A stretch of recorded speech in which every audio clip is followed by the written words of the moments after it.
की इस वीडियो में मैं आपको ये बताने वाली हूँ कि अगर किसी को बहुत लंबे समय तक तंबाकू या फिर गुटखा खाने की लत है और वो अपना ये लत जो है वो छोड़ चुके हैं, उसके बाद भी जो है आगे चल कर के अगर कैंसर हो गया है तो इसके क्या कारण होते हैं। मतलब इस वीडियो में मुख्यतः इन्हीं सब चीज़ों के बारे में चर्चा किया गया है कि क्यों ऐसा होता है कि तंबाकू और गुटखा छोड़ने के बाद भी कैंसर हो जाते हैं। तो इस वीडियो को अंत तक जरूर देखिएगा क्योंकि वीडियो काफ़ी इन्फॉर्मेटिव है। मन में कोई भी क्वेश्चन हो, कोई भी डाउट हो, कमेंट कीजिएगा, बहुत जल्द उसका आंसर करेंगे। हेलो दोस्तों, कैसे हैं आप सब। मैं आपकी डॉक्टर ज्योति पांडे। सबसे पहले तो हम लोग ये जानने की कोशिश करते हैं कि तंबाकू और गुटखा में ऐसा होता क्या है कि जिसको खाने से हम लोगों को इतना अच्छा लगता है। तो तंबाकू और गुटखा दोनों में है निकोटीन, और ये निकोटीन जब आप उसका सेवन करते हैं तो वो आपको इंस्टेंट एनर्जी देता है, इंस्टेंट खुशी देता है। इसके पीछे जो है सिर्फ एक रीज़न ये होता है कि जब भी आप इनका सेवन करते हैं तो हमारा जो बॉडी है उसमें कई तरह के हार्मोन जो हैं उसका बैलेंस बना हुआ है। उसी में से एक हार्मोन होता है डोपामीन, जो कि हमें खुशी देता है या हमें ऐसा कहिए कि किसी भी कार्य को करने के लिए इंकरेज करता है। हम बहुत ज़्यादा उत्साहित महसूस करते हैं अगर हमारे बॉडी में डोपामीन रिलीज होने लगता है। तो इसी वजह से जब भी कभी कोई थका हुआ महसूस करता है या कोई स्ट्रेस में होता है या फिर अगर किसी को ऐसा फील हो रहा है कि कोई काम जो है वो नहीं करने पा रहा है, एनर्जाइज उसे नहीं लग रहा है, तो वो उस समय अगर एक छोटा सा पाउच अगर वो यूज़ करता है तो अचानक से डोपामिन जो है वो रिलीज़ होता है और वो उसे बहुत अच्छा फील कराता है, उसे खुश फील कराता है, और वो इंसान जो है वो जो भी काम करने वाला है वो बहुत उत्साहित होकर के उस अगले काम को वो अंजाम देने पाता है। ये जितना भी ये मार्केटिंग होती है, चाहे वो तंबाकू का हो या फिर आपके गुटखा का हो, ये सारा का सारा जो है वो सिर्फ और सिर्फ डोपामिन की वजह से ही ऐसा हो रहा है। जब पहले के समय की अगर हम बात करते हैं तो जब ऐसा आता था मार्केट में तो उसमें सिर्फ और सिर्फ ऐसे जो हैं वो गुटखा यूज़ किए जाते थे जिसमें कि सारे नेचुरल चीज़ों का यूज़ किया जाता था, लाइक सौंफ है,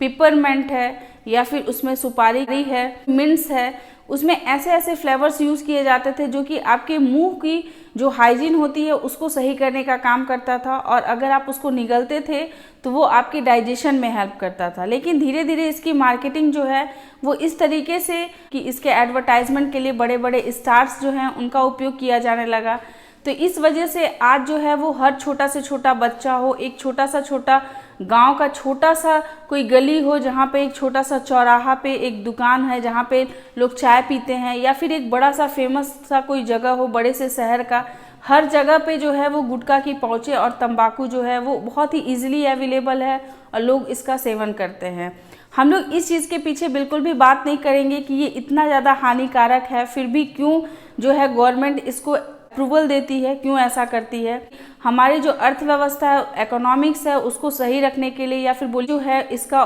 उपयोग जो है वो गवर्नमेंट करने के लिए मनाही नहीं कर रही है। लोग बहुत ही ईजिली जो हैं वो इसका उपयोग कर रहे हैं, लेकिन इसके पाउचेज पे बड़े बड़े जो है वो अक्षर्स में लिखे हुए होते हैं वार्निंग, या फिर आप बोलिए कि इसके ऊपर कैंसर के साइन तक दिए हुए होते हैं, उसके चित्र बने हुए होते हैं, लेकिन फिर भी लोग जो है वो इसका सेवन बहुत ही इजीली तरीके से करते हैं। तो अगर आपको अपनी चिंता नहीं है तो कोई भी गवर्नमेंट हो, चाहे वो अच्छी गवर्नमेंट हो या फिर बुरी गवर्नमेंट हो, वो आपका कुछ नहीं बिगाड़ सकती है। तो आपको अपना ख्याल जो है वो खुद रखना है, क्या चीज़ आपके लिए हानिकारक है और क्या चीज़ हानिकारक नहीं है, इसका फैसला आपको खुद करना है। सभी लोग इसके सेवन करने से अपने आप को बाहर निकाल लेते हैं, मतलब अगर अपने लत को वो छोड़ देते हैं तो उसके बाद उन लोगों की एक हैबिट सी बन जाती है कि वो हर दिन अपने चेहरे में अपने मुंह को देखते हैं और वो देखते रहते हैं कि अब उनके मुंह में कौन कौन सी चीज़ें जो हैं वो बदलाव हो रही हैं। हमारा ये जो पूरा बॉडी का जो मैकेनिज्म है वो पूरा एंजाइम्स के ऊपर डिपेंडेंट होता है। हम अच्छा फील रहे हैं तो बॉडी में सारा कुछ जो है वो सारे सिस्टम्स जो है वो अच्छा काम करेंगी। अगर हम बुरा फील करेंगे, डिप्रेशन महसूस करेंगे, तो हमारी बॉडी वाकई में डिप्रेस हो जाएगी और सारे सिस्टम जो हैं वो लो काम करने लगेंगे। तो अगर आपको अपने मुंह को देख करके उसमें ऐसे निगेटिव से बदलाव अगर आपको दिखते हैं तो बॉडी में निगेटिविटी बढ़ेगी, बॉडी में ऐसे निगेटिव चीज़ें बढ़ेंगी जो कि आपके पूरे सिस्टम को गड़बड़ कर सकती है। तो कभी भी जब भी अगर आप गुटखा या सुपारी या फिर जो भी चीज़ें हैं जो गलत आदतें हैं, अगर आप उनका सेवन करना बंद कर देते हैं तो कृपया करके आप अपने मुंह को बार बार निरीक्षण करना छोड़ दीजिए, क्योंकि आप एक बुरी चीज़ को छोड़े हैं तो अब आपकी बॉडी में जो भी चीज़ें होने वाली हैं वो बस अच्छी ही अच्छी होने वाली हैं। तो आप अपने फ्रेंड से पूछ करके, अपने फैमिली मेम्बर से पूछ करके, या अननेसेसरी डॉक्टर के चक्कर काट करके कि मुझे क्या हो रहा है, कहीं वाइट दिख रहा है तो कहीं ब्लैक दिख रहा है, ये रेड कैसे हो गया, मुँह में ऐसे छाले क्यों पड़ने लगे हैं, पहले तो मुझे कुछ नहीं हुआ करता था लेकिन जैसे ही मैं तंबाकू और गुटखा का सेवन बंद कर दिया हूँ या बंद कर दी हूँ तब से मेरे मुंह में इतने सारे दिक्कतें क्यों आ रही हैं, कहीं मुझे कैंसर तो नहीं हो रहा है। ये सारे जितने भी आपके मन में इतने बेकार से जो क्वेश्चंस उठते हैं उनके आपको सॉल्यूशन जो है वो खुद ही निकालने हैं। इन सारे क्वेश्चंस को आपको अपने मन में आने से ही रोक देना है। तो कोशिश क्या करनी है, बस कोशिश करनी है अपने मेडिटेशन के ऊपर, ताकि आपका माइंड जो है वो रिलैक्स फील करे और जो आपका बॉडी जो है जिसको कि डोपामिन को रिलीज़ करने की हमेशा से हैबिट हो गई थी, जो बाहरी सब्सटेंस आप लेते थे उनकी वजह से खुशी वाले हार्मोन बनते थे। तो आपको कोशिश करना है कि आपको अपने बॉडी को ऐसे ही खुश रखना है, ऐसी एक्टिविटीज़ के ऊपर आपको ध्यान देना है जिससे कि डोपामिन जो है वो समय समय पे खुद ही रिलीज़ होने लगे। अपने आप को बहुत रिलैक्स फील कराना है, अपना टेक केयर करना है अच्छे से, ताकि आपको कभी भी अच्छा फील करने के लिए आपको किसी बाहरी चीज़ों की आवश्यकता ना पड़े। इसलिए प्रॉपर यही होता है कि आपको अपना फ्रेंड सर्कल जो है वो ऐसा ही रखना है जो कि बहुत खुशनुमा टाइप का हो।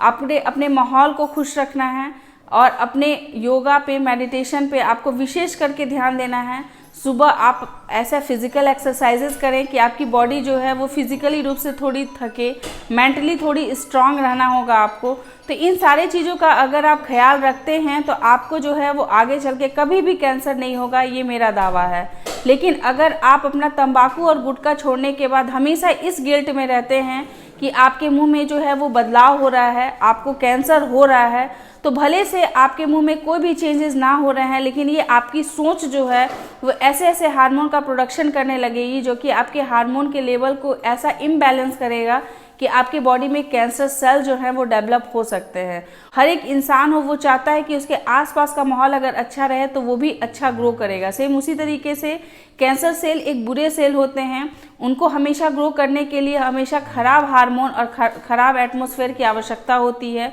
वो आप कभी भी अपने बॉडी और अपने माइंड से ऐसे अपने हालात को ख़राब मत कीजिए कि आपके बॉडी में कैंसर सेल जो हैं वो डेवलप हो सकें। तो आई होप कि आप ये समझ गए होंगे कि कैंसर सेल जो हैं वो तंबाकू और गुटखा छोड़ने की वजह से नहीं होते हैं, आपके बॉडी में जो हार्मोन रिलीज़ हो रहे हैं उसके वजह से ऐसा हो रहा है कि आपको कैंसर सेल जो है वो बॉडी में बनने लगे हैं और वो किल नहीं होने पा रहे हैं और वो अपने आप को मैच्योर करके और फिर अपने संख्या को बढ़ा करके वहाँ पे एक बड़ा सा कैंसर सेल बना दे रहे हैं जिसको कि किल कर पाना फिर मुश्किल हो जाता है, या फिर आपको ऑपरेटिव ट्रीटमेंट लेना पड़ता है या फिर कीमोथेरेपी लेना पड़ता है। और आपको हमेशा यही लगते रहता है कि आप अगर तंबाकू और गुटखा नहीं छोड़े होते तो आपको कैंसर नहीं होता, बल्कि ये गलत सोच है। तंबाकू और गुटखा छोड़ने से कभी भी कैंसर नहीं होता है। बस आपको अपने जो मेंटल हेल्थ होता है उसका आपको ख्याल रखना है और हर 3 से 4 महीने पे आपको आपके डॉक्टर से मिलना है। अगर आप डिप्रेस महसूस करते हैं